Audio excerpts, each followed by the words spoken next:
Salutations. It's never been you versus you. It's always been you versus your programming. Unlike what everybody always says, it's you versus you. Somewhat, yeah, I agree. However, at a deeper level, it's you versus your programming. And until you change your programming, you're not going to change. And if you're not changing, nothing in your life is going to change. But then you're going to ask, how can you say that I'm running off of software? I'm a human being. I'm not a computer, I'm not a hard drive, so how can I be programmed? Who programmed me? Who was responsible for programming? The software that I'm operating on now that you say is detrimental for my life and it keeps producing the same results. Who installed that program into you? And I'm going to unpack that for you right now. Because when you come into this world, this dunya, this game, this level of reality, and you incarnate, you come into this world, you're a bundle of potential. Limitless potential. You have no beliefs, you have no limitations in your mind, you know nothing about this world. You don't understand this world, you know nothing of it. You are pure potential. And then you land in an environment. Right? We don't pick that. You land in an environment. Others land in an affluent environment. Others land in a toxic environment. We all land in different environments. Different parents, different neighbors, different siblings, no siblings, whatever the case may be. However, yourself as this infinite bundle of potential with an open mind that's ready to download, like a computer, ready to download that information, that programming into your mind. Because thoughts and beliefs are a form of programming, because that's how we operate in this level of reality. That's how you move around, that's how you perceive things, how you see things. It affects how you move around, your beliefs, your faith, your beliefs, your understanding of the world. And where do you get those things from? As a bundle of potential, you land in an environment and you have no beliefs about things. Then you're just sitting there and you're hearing your parents, maybe they're speaking about the lack of money and how hard it is to get money and how money is the root of all evil. And now you're this open bundle of potential, listening into this conversation and hearing what they're saying, hearing what they're speaking about. You know any better. You don't know anything. At this point, you're not even conscious that you're actually absorbing this information inside of you because you're still very young, just coming to this world. And all these ideas and beliefs and the things that are coming out of their mouths, they're going into yourself and you are internalizing them. It's the same way we learn a language. If a child is placed in an environment, they learn the language of the people in that environment, not because the child can speak, but because everybody's talking that language. So it seeps into the child's subconscious mind and it becomes internalized and part of them, and it's easy for them to learn that language. If the child is placed in different environments with different languages, more or less they'll be multilingual, bilingual by being in those different environments. And on the flip side, if you have a child in a good home and it's a healthy environment and they have healthy beliefs about life, money, equality, race, etc., all those conversations that have been had in that area, in that environment, are being downloaded into this bundle of potential that's just come into this world. And that begins to shape their reality and what they believe, because when they come out into this world, they now have these ideas that were not their own. They're not their own ideas. They're someone else's ideas, they're someone else's perspective and view on the world. And now they've been instilled in this individual. And they're going to move through the world and see the world through the eyes of the people that they were surrounded by in the developing years, if I can call them that.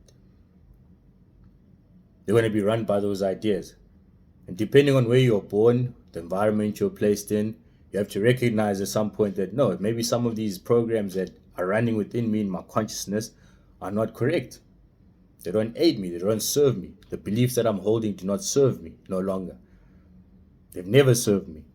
But because they were passed down to me, I believe that it was the true way of operating. Because they were instilled into me. Because I downloaded them in my developing years, not knowing any better. Being in that environment, by default, I downloaded all these untrue ideas, untrue beliefs about the world. And you have to recognize them. And then you have to start reprogramming yourself with new beliefs that are going to empower you. It's pointless to have beliefs that take away power from you. Like I hear some people saying things like, oh, knowing my luck, this is not going to work out. Why would you say something like that about yourself? Saying, knowing my luck, this wouldn't work out. I'd say, knowing my luck, this is definitely going to work out. Because that's where your mind needs to be. But you need to reprogram yourself, because maybe your parents used to say those things. Maybe your parents always said, no, money is tight. So you grew up looking out there and seeing lack. Seeing the opportunities around you because you are told that there's a lack of things in the world. Then there's going to be someone on the flip side that even if you took them out of their environment and you placed them in a toxic environment with nothing, they'd intuitively build a life that they envision in their mind because they believe in an abundance of reality. They're not going to see lack. You put them in the same environment as the individual that's saying, oh, things are tough, there's lack in the world. You put the individual that was programmed with an abundance consciousness and you place them in the same environment as a person who was programmed with a lack or a scarcity consciousness, and the man with an abundance consciousness will see opportunities that the man with the scarcity consciousness cannot. And it takes time because it's a lifetime battle. If you've been programmed, you've been running with the same software for 15, 18, 25, 30, 40 years, 45 years, however long it is when you come across this video, you've been running with the same software, it's going to be difficult. It's going to take some time for you to reprogram yourself into a new individual that you want yourself to be, to override those softwares. Because even if your conscious mind, this is where it comes in when I say it's not you versus you, it's you versus your programming. How many times do all of us, you read these books, you watch these podcasts, you watch YouTube videos, you do research about money, finances, all of that, and as soon as your money comes in at the end of the month, what do? Are you applying everything that you have learned, that you consciously understand, and you know it's true, you know this is the right thing I need to do, you consciously understand this information that just came into your mind right now, and you understand it, you know this is the right thing to do, but what do? Most of us, because you're not part of the 1% yet, not yet. So most of us, what do? You run off the same programming. You spend your money exactly how it was programmed, exactly how your parents spent it, how they taught you to spend it. Your values and principles and beliefs about money, you're going to spend it how you're taught. Even though you've watched all these videos, even though you've read all these books, even though you know. So you say you versus you know this is not the right thing to do, but why are you doing it? What is compelling you to behave in this way? What is it inside of you that's compelling you to behave? Because it's your subconscious beliefs, your primal programming that needs to be changed. So you need to go deep down inside of yourself to find out, what do I really believe, and are these beliefs empowering to myself? Because those are what you're going to do, right? If you don't understand something and you don't truly believe it with conviction that it's true, this is the right thing to do with conviction, it's going to be difficult for you to apply it. Because even if you say, you should save money, you should invest, you should spend slowly, you should save first, and say all these things to yourself, but deep down inside, because of your programming, and because as soon as mom and dad got paid, they went and paid bills and took you guys out, and they went and bought luxuries, whatever they did with their money. Then whatever was left over, then they thought about saving. Naturally, you're going to do the same. And it's not your fault. But how the game ends and how you go forward once you realize that okay, I've got shitty programming, and it's okay to say that, right? That shitty programming, in maybe it's within your love life. I'm speaking about finances because that's what's most important to me after God and family. But it could be love for yourself, right? And your relationships are not working out the way you want them to work out because of your programming with relationships. And if you're watching your mom and dad screaming at each other every day, being toxic, and you're going to think that's the ideal of love as a child. And if they're very loving, and that's going to be your idea, your concept of love, that was going to be programmed into. And as soon as you realize that this is not what I want for myself, you need to reprogram yourself. So whatever area that you're struggling in, you need to look at it and say, okay, I suck at this area. I got shitty programming. Look yourself in the mirror and say, you know what, everything else I'm okay, but I suck at this game of money. And you have to be honest with yourself and say, I suck. I need to get it right. I need to apply. What is wrong? Why do I believe these things? and then go against the grain and go against your programming every day. Keep repeating new ideas over and over and over, listening to the same books, the same ideas over and over, repetition over time. When you repeat an idea enough times, your mind starts to believe it. Start telling yourself things. At first, initially, you'll feel uncomfortable because you'll feel like you're lying to yourself. You're a bit of an imposter, right? Especially if you're looking at your bank account right now and it's in the negatives, right? You minus something there, owing the bank money, and you're like, shit, right? And you're telling yourself, I'm rich, I'm wealthy, I'm successful. Like there's something inside of you that says, no, you're lying, you're an imposter. But forget about that voice, right? Or on the other side, if you relationships are not working out, or you're not finding a good guy or a good woman in your life, and you keep repeating it to yourself, I'm in a happy relationship, and you keep praying and asking the Most High for that, and you keep repeating that to yourself. I'm a loving partner, I'm deserving of this, and you keep repeating it. You might feel uncomfortable because maybe in your childhood, during your development phase when you're getting programmed, somebody made you feel unworthy. They made you feel like nobody loves you, nobody cares about you. So when you grow up and you become an adult, then when you tell yourself these things, you feel uncomfortable and you start accepting, right, less than you should because you don't believe that you deserve more because of your programming and not yourself.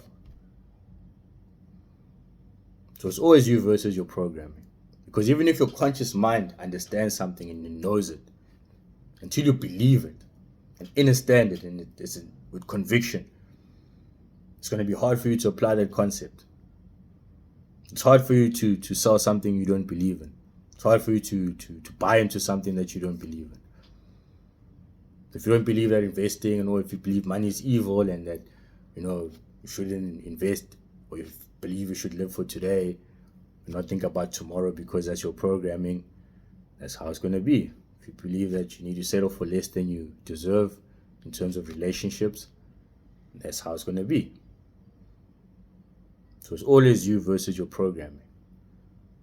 Understand that it's not your fault. Just land in that environment. If it was toxic, it's not your fault. It's part of the game. It's part of your journey. You should be proud of it. Something to enjoy. You must enjoy the ride. Like it's such a beautiful trip. It's like I went from here and then look at me now, right? I could have been there. I could have been that. So many probabilities, right? But look at me now, right? Look where I'm going. Look at my mindset. Look how I feel. Look how I'm speaking. Look how I'm talking. Look at the confidence, right? Look at that. And that's what you need to focus on. And continue to work on yourself. It's a daily battle of you versus your programming. And even if it feels uncomfortable, you feel like you're lying to yourself, you're not. They lied to you. They lied to you and told you that there's lack. They lied to you and told you that you can't. They lied to you. You're telling yourself the truth because God never said that. Allah never said it's limitless. There's nothing you can't ask for. Nothing that's not possible in this world. So if you tell me something is not possible, you tell me that God is limited. Like He doesn't have the capacity to do that. It can't be. So even if it feels like you're an imposter and you're lying to yourself, continue lying to yourself. Rather lie to yourself with positive beliefs and positive ideas, which will instill some positive values and things that are going to uplift you and actually benefit your life instead of having destructive and ideas that are not going to benefit your life. So it's always you versus your programming. Until you change your programming, until you change your beliefs, your ideas about this world, then your life is not going to change. Because as I said, even if you understand it and you believe it on the surface, until you understand it with conviction, and it can only happen through repetition of that idea until it becomes instilled within you. And once it becomes a part of you, then automatically you'll begin to see it within your own life. It's Mr. Dube. I love those who love me. I think it's a bit too late now to say like Happy New Year. That's the first video of the year, but it's a bit late. But I wish you all the best for the coming year. And I pray that we all use our mental faculties for positive things, right? Positivity, instead of imagining people struggling, instead of imagining people losing their jobs or their businesses failing or their relationships failing, instead of imagining people struggling because you don't like them, instead of imagining people falling off their path because you don't like them. Let's use that faculty to imagine the best firstly for ourselves, because you're wasting time hoping someone doesn't make it, hoping someone suffers, hoping their life doesn't work out. You're wasting precious energy and time wishing for that. So let's use our mental faculties for positivity, our mind's eye. Let's use that third eye for positivity and seeing the best for others, but firstly the best for ourselves. If you can't, if you're that selfish, if your heart's that cold and rock hard, and you that gunk of a person, and you can't imagine anybody else in a good position, then just focus on yourself, bro. Imagine yourself in the best. Forget about everybody else. Stop wishing bad things. That's a waste of mental faculty. That's evil. It's destructive. So I wish all of you the best for the year. Love those who love me. Happy 2024. And I'm hoping you guys will continue supporting my channel and share it if you feel this knowledge can benefit anybody else. And just like it costs you nothing. It might benefit some kid out there who might need to hear this.